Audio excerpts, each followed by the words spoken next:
Bienvenue dans votre podcast Devenez le héros de votre histoire.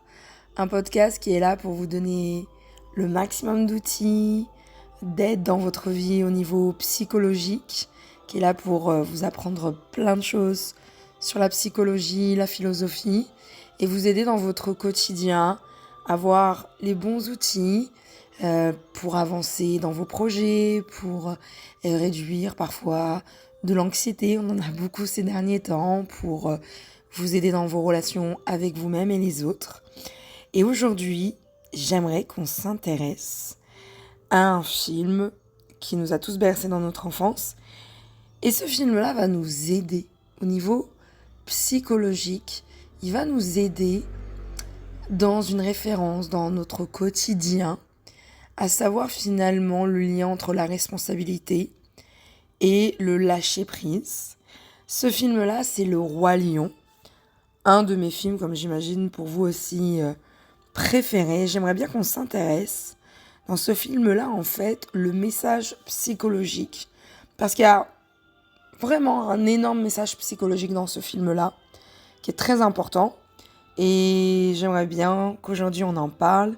Et j'espère que à travers ce podcast, cela va vous aider dans votre quotidien. Parce que peut-être, parfois, comme tout le monde, vous êtes un petit peu terrassé entre la responsabilité et le lâcher-prise. Un peu l'idée de être ou ne pas être, faire les choses ou ne pas les faire. Est-ce que nous sommes responsables de la vie des autres, du malheur des autres ? Est-ce qu'on doit à tout prix suivre le destin de nos parents ? Ou est-ce que en fait finalement on doit faire ce que nous on a envie de faire ? Et pour le coup, Le Roi Lion, vraiment d'une façon très nuancée, va essayer de donner une réponse à cette question qui est très importante.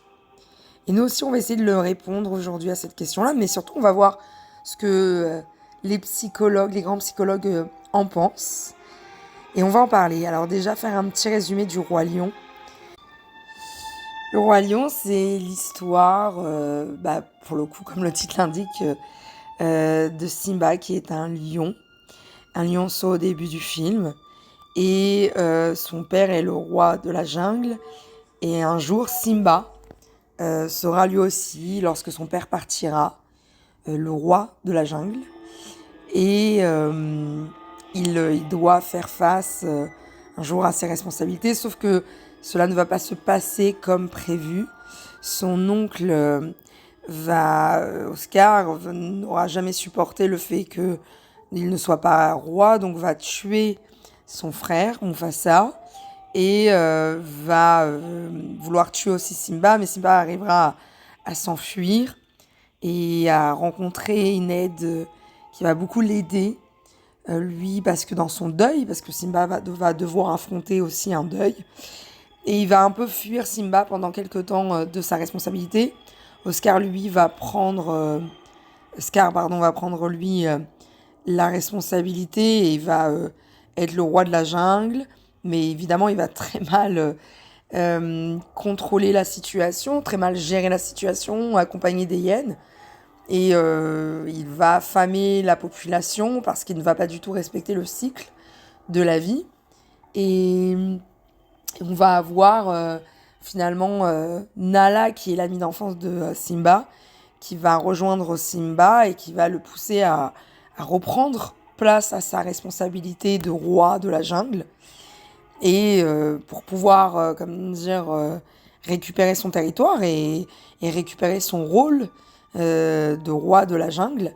Donc Simba ne va pas vouloir au début, et puis finalement, comme si vous avez bien vu le film, va accepter et va reprendre son rôle. Et voilà, donc c'est un peu un résumé très vite. Évidemment, on va aller un peu plus dans le détail de finalement des images psychologiques, métaphoriques de ce film, qui est vraiment un film incroyable, avec métaphores, des musiques, des images, des personnages. Tout est parfait dans ce film-là. Il y a rien à dire. C'est un vrai chef-d'œuvre, c'est une vraie perfection. C'est un film d'animation, donc on pourrait croire qu'il est fait pour les enfants, alors que pas du tout. Dernièrement, j'ai essayé de montrer ce film-là à ma fille de 3 ans. Et j'ai très vite compris au bout de quelques minutes que ce film n'était pas fait pour elle et qu'il fallait attendre plus tard pour qu'elle aime ce film et qu'elle puisse le regarder. Donc j'ai arrêté très vite le film. Mais vraiment en regardant de nouveau, j'ai compris à quel point ce film il est fait pour les adultes. Et il parle de choses de notre quotidien aujourd'hui. On peut vraiment rapporter. On n'a pas besoin d'être un roi. On n'a pas besoin de vivre dans la jungle pour aujourd'hui rapporter ce film-là à notre vie, à nous. Parce que ce film-là, en fait, il y a 2 messages. Et 2 messages qui sont totalement contradictoires, mais qui, dans ce film, s'alignent parfaitement. Et qui, peut-être, dans notre vie, peut aussi s'aligner parfaitement, si on le fait d'une façon intelligente. Si on va vers le juste milieu. En fait, dans la première partie du film, on nous parle de responsabilité, de destin, d'héritage familial, de l'importance là-dedans. Et il y a une importance qui d'ailleurs aujourd'hui, je trouve, est remise en question. C'est-à-dire qu'aujourd'hui, on dit bah non, finalement les gens ils seront seulement ce qu'ils ont envie d'être. On n'est pas obligé de suivre un destin écrit. On fait ce qu'on a envie de faire et puis point final. C'est dommage parce que évidemment il y a beaucoup de psychologues qui se sont penchés sur la responsabilité, sur l'héritage familial et l'importance. On ne naît pas feuille blanche, on a un ADN avec nous. On a une histoire, on vient avec une histoire. Et dire, bah non, chacun il fait ce qu'il veut, point final, c'est dommage. C'est pas notre nature humaine et les gens vont être perdus parce que les gens ont besoin de repères. Et j'aimerais bien qu'on se concentre un petit peu sur les psychologues qui vont un petit peu parler de ça, parce que je pense que c'est important. Vous avez différents psychologues qui se sont vraiment penchés, notamment Viktor Frankl, qui est psychiatre et qui est survivant de l'Holocauste. Il est le fondateur de la logothérapie, une forme de psychothérapie qui souligne l'importance de trouver un sens à sa vie comme source de motivation. Dans son ouvrage, il soutient que la responsabilité personnelle est centrale dans la quête de sens et que c'est en assumant cette responsabilité que les individus peuvent trouver un but et une direction dans leur vie. Ensuite, on va avoir Carl Rogers qui est psychologue humaniste.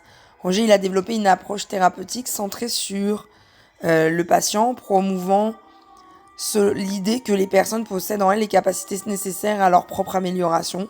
Selon lui, la responsabilité personnelle est essentielle au processus thérapeutique et au développement personnel. Il croyait que les individus doivent assumer la responsabilité de leur propre vie pour réaliser leur potentiel. Ensuite, nous allons avoir un psychologue dont je suis très fan, qui est toujours en vie aujourd'hui et qui est juste extraordinaire, c'est Jordan Peterson, psychologue clinicien contemporain et professeur d'université. Peterson a gagné en notoriété grâce à ses discussions sur l'importance de la responsabilité personnelle.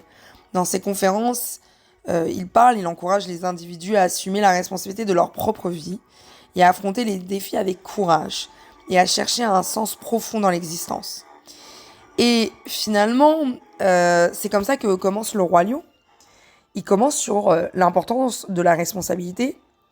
Et spécialement, dans Le Roi Lion, on parle de la responsabilité qui est liée à l'héritage familial. C'est-à-dire que c'est important de se poser la question d'où je viens, qui sont mes ancêtres. Et c'est important de savoir c'est qui nos ancêtres parce que il y a de l'ADN que nous allons recevoir qui vient de nos ancêtres. Aujourd'hui, ça a été plus que prouvé que les traumatismes passent de génération en génération. Notamment, on a bien pu voir les traumatismes liés à la Shoah qui ont été de génération en génération, qui ont été transférés. Et dire je ne suis qu'une feuille blanche et mes ancêtres sont l'importance que je veux y donner, c'est pas spécialement faux. Dans une certaine idée, hein. Évidemment, on peut donner ce qu'on veut donner à l'histoire de nos ancêtres, à l'histoire de nous. Mais de l'autre côté, il y a quand même les gènes ADN qui a son importance. Et il y a l'histoire, parce que finalement, moi, mon histoire, elle ne commence pas de ma naissance. Je suis aujourd'hui qui je suis grâce à mes parents qui se sont rencontrés, à mes grands-parents, à des gens qui ont voulu finalement que j'existe. Donc il y a une importance. Et puis mes parents ont voulu que je sois quelqu'un. Je ne suis pas obligée de le suivre, évidemment, hein, mais c'est intéressant de savoir toujours ce que mes parents ont voulu de moi. Mes grands-parents, mes arrière-grands-parents, ils ont voulu des choses de moi. Et je dois quand même à un moment me renseigner sur ce qu'ils ont voulu de moi. Parce que ça peut être intéressant. Parce que ça peut expliquer beaucoup de choses en moi. Et moi aussi. On peut se raconter ce qu'on veut, hein, mais j'ai envie que mes enfants deviennent certaines personnes, qu'ils aient certaines valeurs. Ils sont pas obligés d'être une image parfaite de ce que j'aurais voulu. Ce qui est intéressant, c'est que parfois ils se détournent de cette image-là. Ça peut montrer à quel point le libre arbitre est très important. Donc ça ne me dérange pas, mais il faut que je montre quand même une vérité, ma vérité à mes enfants. Et puis après, libre à eux de décider un autre chemin. Mais je pense que, et ça on le dit pas assez aujourd'hui parce qu'on veut se détacher, on veut être qui on veut être, on veut se donner le prénom qu'on veut se donner. Et c'est dommage. Parce que nous sommes quand même nos parents, nos arrière-grands-parents, nos ancêtres. Il y a une histoire dans nos ADN, psychologique, qui est très importante. Et le Roi Lion le parle très bien, en fait. Dans le Roi Lion, Simba a des cours très philosophiques de la part de son père. Et il lui explique qu'il est le continuité de quelque chose. Et qu'à un moment, il va devoir prendre son destin, sa responsabilité de roi de la jungle. Et qu'il va devoir bien le faire. Et il n'explique pas pourquoi il doit bien le faire. Il lui dit. Mais en fait, dans la deuxième partie du film, je dirais même la troisième partie, hein, on va comprendre pourquoi Simba doit prendre cette responsabilité et doit bien le faire. Et donc, il y a vraiment une morale incroyable qui nous touche aujourd'hui sur prenez votre responsabilité. Vous êtes ici, vous avez besoin de créer un sens à votre vie. Vous devez exister, avoir un destin. Et ce destin doit se mélanger aussi par ce que vos parents ont attendu de vous, par vos ancêtres. Vous venez de quelque part. Votre histoire ne commence jamais le jour de votre naissance. Votre histoire, elle commence il y a bien longtemps. À savoir quand, et c'est à vous de vous renseigner sur votre arbre généalogique. Et c'est à vous de comprendre tout ça. Et de créer un sens à tout ça, comme si qu'on était un livre et qu'on devait continuer une histoire. Mais évidemment, c'est votre moment de continuer l'histoire. Et ça sera un jour votre moment à vos enfants de continuer l'histoire. Donc c'est ça qui nous intéresse dans cette première partie, le destin, la responsabilité. Et évidemment, la responsabilité peut parfois être très lourde. Moi, on connaît aujourd'hui des gens qui ne veulent pas prendre de responsabilité sur quoi que ce soit dans leur vie, que ça soit au niveau du travail, que ça soit au niveau de la création d'une famille, d'avoir des enfants, d'avoir un couple. Ils se disent, voilà, je veux pas, c'est trop lourd pour moi. Et ils essayent d'être libres totalement. Et d'ailleurs, parfois, ces gens-là, moi, de ce que j'ai pu voir dans mes thérapies, c'est que en fait, ça crée beaucoup d'angoisse, de dépression. Parce qu'en fait, quand on s'éloigne de nos responsabilités, d'un sens de la vie, eh bien, en fait, on se concentre un peu trop sur soi-même. Et puis, finalement, ça peut créer des angoisses, ça peut créer de la dépression. Donc, vraiment, cette partie du film, elle est tellement importante. Elle est tellement vraie. Et je vous invite vraiment à ne pas passer à côté de vos responsabilités, du sens de votre vie, même si parfois c'est lourd. C'est lourd, hein, la responsabilité. Hein.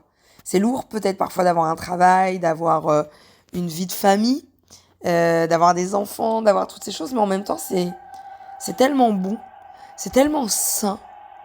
Moi-même, en tant que thérapeute, j'ai la responsabilité de m'occuper des patients qui viennent à mon cabinet. Et d'être là, de les accompagner. Et parfois, ça peut être une grosse responsabilité, mais au fond, il n'y a rien de mieux.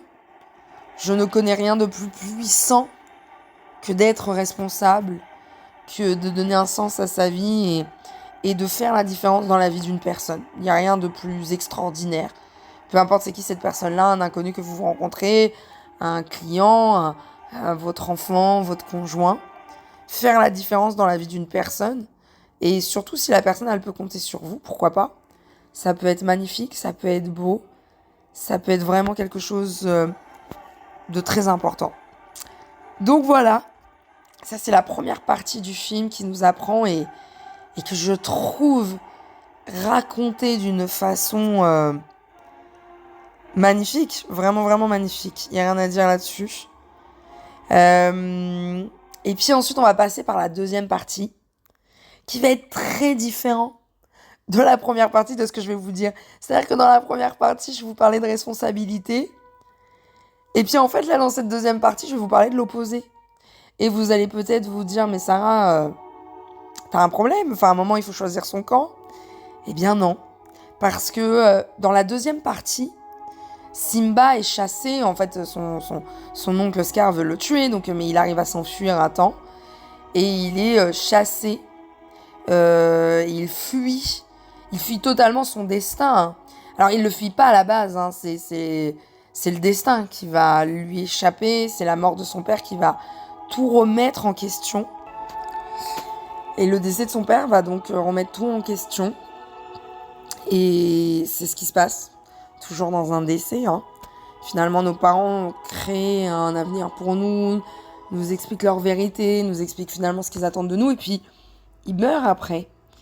Et quand ils meurent jeunes, en fait, en réalité, on devient un peu un électron libre. Je sais ce que je dis parce que moi-même, j'ai perdu ma mère à l'âge de 15 ans. Et en fait, tout d'un coup, le destin change. Et c'est ce qui se passe pour Simba. Finalement, son destin totalement change et il devient un électron libre qui peut se réinventer comme il aurait eu envie de se réinventer. Et moi-même, c'est ce qui s'est passé, je me suis un peu réinventée. Mais c'est très intéressant, cette partie, en fait, est hyper intéressante dans le film, parce que Simba va rencontrer deux électrons libres,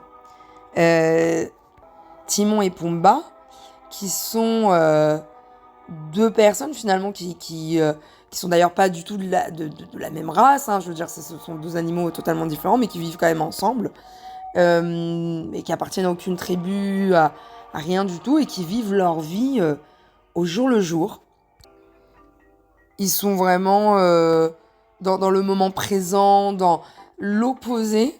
Ils sont pas du tout dans la responsabilité. Ils sont vraiment libres, quoi. Je veux dire, c'est vraiment la vraie définition. Et ils expliquent à Simba que lui aussi, s'il veut, il peut l'être, libre avec eux. Donc ça fera un lion qui vivrait avec deux races vraiment totalement différentes, qui à la base devrait les manger, mais ne les mange pas. Mais parce qu'il n'y a plus de règles, il y a juste faire ce qu'on a envie de faire aujourd'hui et sans se concentrer sur demain.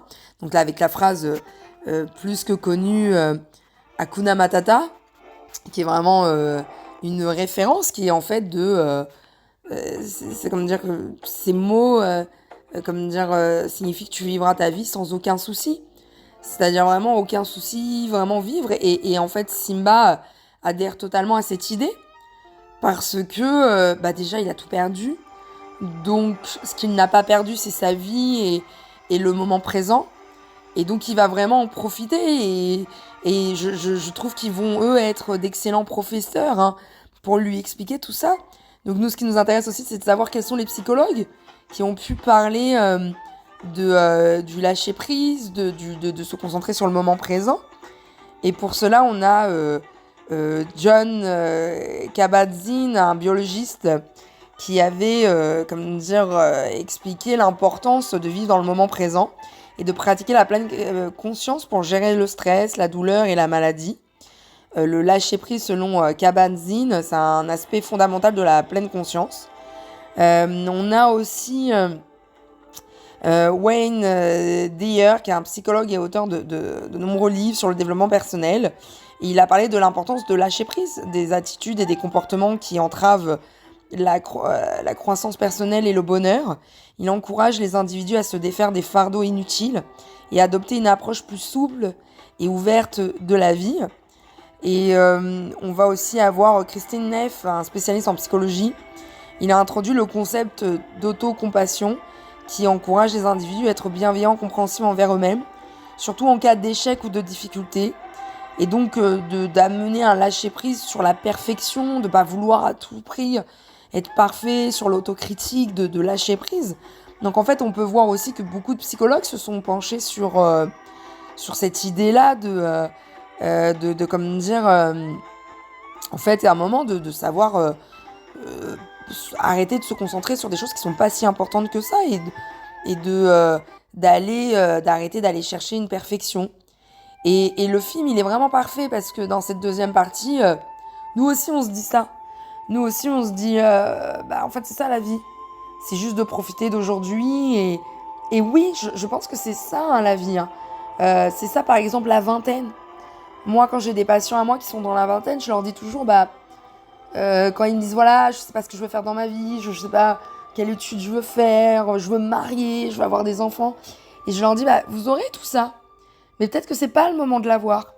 Peut-être qu'aujourd'hui, le moment, c'est de vivre votre vie, c'est d'aller en Thaïlande sur une île déserte, c'est de faire ce que vous avez envie de faire aujourd'hui, c'est de vous concentrer, c'est de faire plein d'erreurs, 1000 erreurs, même s'il faut des milliards d'erreurs. C'est ça aussi qui est intéressant dans la vie, c'est de se déresponsabiliser. C'est ce que va faire Simba, il va totalement se déresponsabiliser, il va même pas se poser la question de comment vont les siens, parce que finalement sa famille est restée, hein. Je veux dire son père, Mufasa est mort, mais sa famille est encore là-bas, ses amis sont encore là-bas, il se pose même pas la question de savoir comment ils vont, parce que c'est pas le moment pour lui. Il est en deuil, il est dans une phase de deuil très forte, et il est dans le déni, hein, il est dans la phase très longue du déni, et c'est pas le moment. Et le moment, c'est aujourd'hui de juste vivre sa vie. Donc, vous aussi, des fois dans votre vie, il y aura des moments où en fait ça sera à vous de dire, non, c'est le moment en fait là juste de profiter, d'être là dans le moment présent, de me déresponsabiliser des choses, de penser à moi et que dans mon plaisir, d'être dans le pur plaisir, le pur moi. Et il faut vivre ça, c'est-à-dire que si vous n'avez jamais vécu ça, alors vous n'avez jamais vraiment vécu votre vie, je pense. Vous n'avez jamais vécu le vrai plaisir, le vrai moment présent. Et j'espère que vous l'avez vécu. Et si vous ne l'avez pas vécu, je vous invite vraiment à le vivre. Je vous invite à voyager un jour sans savoir où vous allez, pourquoi vous êtes en train de le faire. Et juste d'être sur une île déserte et avec des gens et boire et rigoler et faire ça parce que ça vous fait plaisir de le faire et de faire des erreurs, hein, de faire des bêtises. Moi-même, j'ai fait ça dans la vingtaine et j'ai adoré ces moments-là. Il y avait des moments où je me demandais si c'était bien ce que j'étais en train de faire et si j'étais pas en train d'être juste un enfant capricieux, qui était déresponsabilisé des choses. Mais en fait, non, aujourd'hui, le recul que j'ai sur ces moments-là, c'était des moments où je suis très contente de les avoir vécus. Je me rappelle d'un voyage que j'ai pu faire avec ma cousine et une amie à moi en Thaïlande où en fait c'était juste tous les jours la fête quoi. C'est sincèrement tous les jours on s'amusait, tous les jours on était à une fête, tous les jours on rencontrait des gens, tous les jours on était en maillot de bain toute la journée et c'était un vrai lâcher prise en fait et j'ai adoré ce moment-là. Je ne me verrais pas faire ça toute ma vie, mais par contre je trouve ça génial. Et l'histoire du Roi Lion est basée sur ça. À un moment, faut se déresponsabiliser des choses. À un moment, faut fuir. À un moment, la fuite est intéressante. À un moment, pour survivre, faut fuir. Et c'est ce qui fait Simba et ça l'aide beaucoup finalement à soigner parce que elle est terrible, la mort de son père. Meurt devant lui. Il se sent responsable de la mort de son père. Donc, seule la fuite parfois sauve l'être humain qui est vraiment dans une vraie détresse. Et puis on va finalement avoir la troisième partie qui va mélanger les deux finalement parce qu'on peut se dire alors ok, c'est quoi la vie ? On est responsable, on se déresponsabilise, est-ce qu'on peut se réinventer? Est-ce qu'on a le droit de se réinventer? Parce que Simba se réinvente entièrement dans sa deuxième partie. Eh bien, la troisième partie va se réouvrir dans le film dans Nala, qui est l'amie d'enfance et l'amoureuse de Simba, qui lui dit, écoute, là, ça y est, c'est le moment, tu t'es amusé, mais là, c'est le moment d'aller prendre ta responsabilité, hein, d'aller sauver les tiens, de revenir parmi les tiens, de faire tout ça. Et Simba, il dit non, je vois pas pourquoi je le ferais. C'est une vraie question, pourquoi je le fais? Pourquoi je prendrais la responsabilité? Et en fait, la réponse, elle est très simple. Pourquoi prendre la responsabilité? Parce que, dans l'histoire, c'est que si lui ne la prend pas, Scar, qui a des très mauvaises intentions, qui est un personnage très noir, très sombre, qui est dans son pur intérêt, va le faire. Si lui ne le fait pas, il le fera. Et c'est la question que vous devez vous poser quand vous dites pourquoi je devrais prendre la responsabilité des choses. Si vous ne le faites pas, déjà vous allez perdre le sens de votre vie. À un moment, Hakuna Matata, c'est très sympa, c'est utile, mais vous n'allez pas pouvoir être 24 heures sur 24 dans Hakuna Matata. C'est pas possible. Hakuna Matata, c'est des moments. Ce n'est pas une vie du 24 sur 24. C'est des moments qui sont très importants, hein, qui doivent être là jusqu'à la fin de vos jours. Mais ça peut pas être du 24 sur 24, c'est impossible. Et surtout que si vous ne prenez pas la responsabilité sur certaines choses dans votre vie, quelqu'un d'autre le fera. Et ce quelqu'un d'autre a peut-être des mauvaises intentions. C'est toute l'idée de pourquoi je dois m'occuper de mes enfants, pourquoi je suis responsable de mes enfants, pourquoi les avoir mis c'est pas parce que je les ai mis, je leur ai donné la vie que je suis responsable. Si vous le faites pas, quelqu'un d'autre va le faire et peut-être cette personne-là aura des très mauvaises intentions vers vos enfants. Donc en fait, Simba comprend et retourne et affronte ses démons. Parce qu'évidemment, quand on a autant fui, il y a des démons quand on revient, qui on doit accepter. Et le démon de Scar qui lui redonne la responsabilité de son père. Évidemment, Simba, dans l'histoire, n'est pas responsable de la mort de son père. Mais parfois, la culpabilité peut être ressentie alors qu'on n'est pas coupable. D'ailleurs, les gens qui sont très souvent culpabilisent sont très peu souvent coupables. Les vrais coupables de l'histoire. Et lui va devoir affronter ça, va devoir affronter le regard des siens d'avoir fui, va devoir affronter de l'état dans lequel aujourd'hui les siens sont, dans lequel la jungle est, je veux dire, catastrophique, je veux dire, parce que Scar, c'est ça, l'idée de Scar, en fait, n'avait la responsabilité, faut être bon là-dedans, je veux dire, faut pas prendre des choses responsables dans lesquelles on va être très mauvais, et Scar était très mauvais dedans, il ne savait pas du tout gérer un royaume, alors que Simba a bien plus en lui les outils pour le gérer, ce royaume-là. Il est bien meilleur, il a été entraîné par son père, éduqué par son père comment gérer un royaume. Et donc, il va défier Scar et reprendre son royaume en main.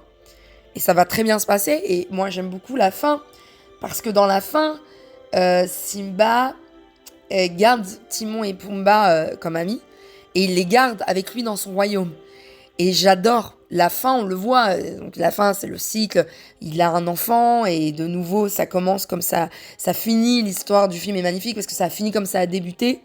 Sauf que dans le moment où finalement ça se finit, on voit Pumba et Timon qui sont là avec Simba. Et je pense qu'ils gardent, en fait, c'est l'image de dire prenez la responsabilité, prenez un sens à votre vie, vous avez un destin, respectez vos ancêtres, respectez l'histoire de vos ancêtres, ce qu'ils ont attendu de vous, mais aussi, évidemment, le libre arbitre est là, mais aussi, il y aura des moments de lâcher prise, des moments où vous partirez, et c'est normal. Vos ancêtres l'ont fait, vous le ferez aussi, et c'est intéressant parce que en le faisant, vous apporterez sûrement, en vous réinventant, vous apporterez sûrement des choses très importantes à votre responsabilité, à votre destin, à la suite de votre vie. Donc en fait, à la fin, on mélange parfaitement la responsabilité et le lâcher prise, le destin et se réinventer. On mélange parfaitement ça. Et j'espère que vous aussi, dans votre vie à vous, vous le mélangerez les deux. C'est pas simple de mélanger les deux, évidemment. C'est pas simple, mais notre vie est un art. Et ça prend du temps et ça prend de la justesse de le faire comme il faut. Mais j'espère que vous le ferez, sincèrement. Et que ça se passera bien pour vous. Et que ce film sera une inspiration et que ce podcast aussi sera une inspiration dans votre vie à vous. Dans les moments où vous allez prendre la responsabilité et puis dans les moments où vous lâcherez prise parce que vous accepterez que ça ne sera pas parfait ce que vous ferez, que vous êtes un être humain et que vous avez le droit à l'erreur et vous avez le droit à faire des bêtises et vous avez le droit à lâcher prise et vous avez le droit de fuir et vous avez le droit d'être sur une île déserte et vous concentrer seulement sur le moment présent. Donc voilà, j'espère que ce podcast vous a aidé. Et on se retrouve dans un prochain podcast de Devenez le héros de votre histoire.